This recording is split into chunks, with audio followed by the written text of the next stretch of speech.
morning. Naami di karon sa San Pedro Hog Racing Agriculture Cooperative.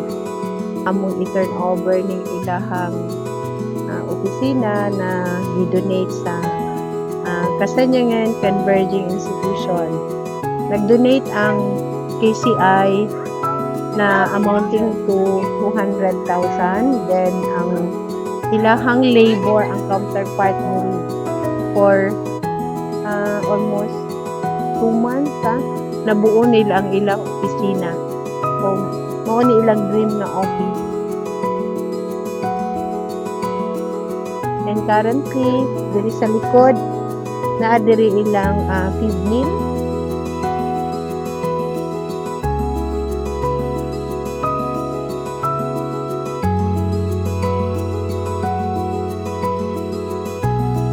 O kaning akong nasa likod ning mga kagwapahan nga mga nanay, mga opisyales ni sila sa ubang cooperative nato na under sila sa atong Kasanyangan Federations Cooperative.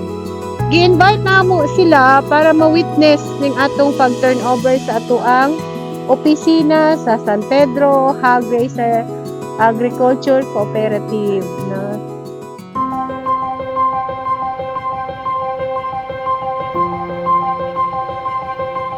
This is the day that the Lord has made, diba? Ako si Hinicrito Didal Jr., chairman sa San Pedro Hog Racing Agriculture Cooperative din sa San Pedro.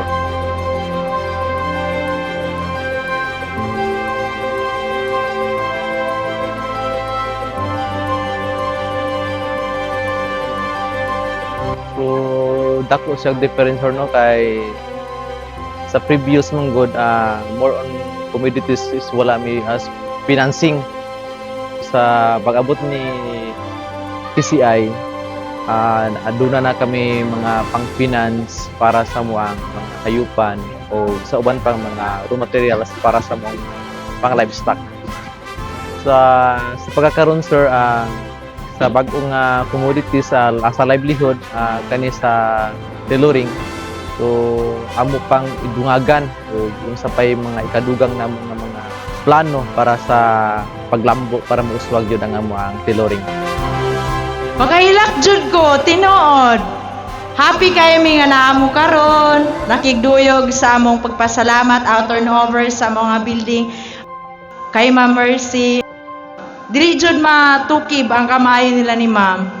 Kay bisan pa wala si Sir Ed, pero ang among heart thankful kay mi kay Sir Ed sa ihang atabang.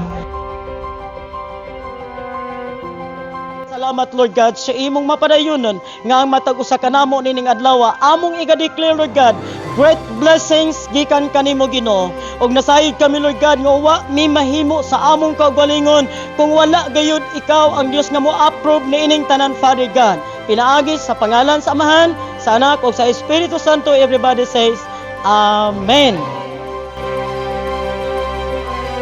Ni atong ginatukod karon dili ni para sa tua, para sa ninyo lang, o para ni sa inyong mga anak, sa inyong mga apo.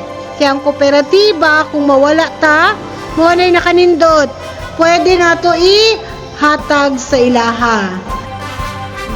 Our ceremonial cutting of ribbon will be officiated by our very own President, Ma'am Mercedes G. Faustino.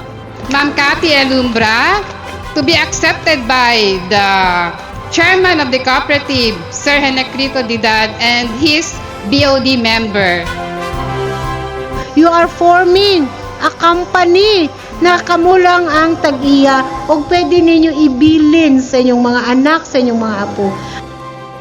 Again, di na ako ni Tason. Congratulations sa San Pedro Cooperative.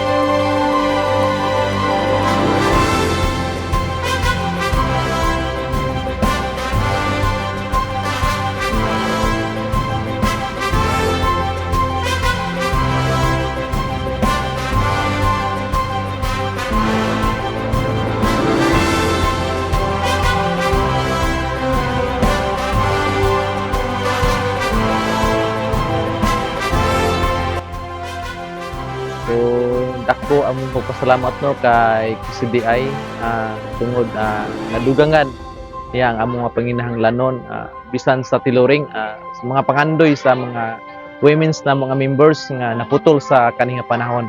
So kani karon nadugtong dili man lang sa amo ang personal nga interest kundi para sa future namong sa mga anak.